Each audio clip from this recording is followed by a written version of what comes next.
عن بر الوالدين، معرفش شفتوه ولا لا. طيب كنت بتكلم فيه عن ازاي الطفل ممكن يكون عاق لأهله.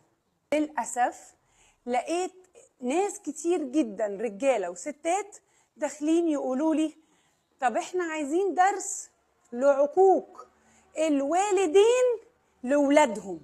العكس بقى، لان في زي ما في ولد عاق لأمه في أم عاق لابنها أو لبنتها. طيب العقوق ده بيكون رقم واحد، سببه ايه؟ لازم اعرف ايه سبب ان انا ممكن يكون اصلا عندي عقوق في البيت. ايه ده، هو ممكن يكون في سبب ان انا اكون ام عاق؟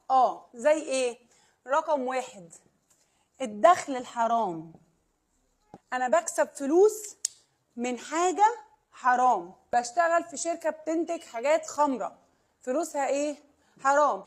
شغالة في شركة بتسلف الناس ألوفات وترجعها بالربا، تقول لهم على كل 1000 جنيه هناخد منكم 10 جنيه، حتى لو هياخدوا جنيه ربا. يبقى أنا بأكل عيالي أو بدخل فلوس حرام على بيتي.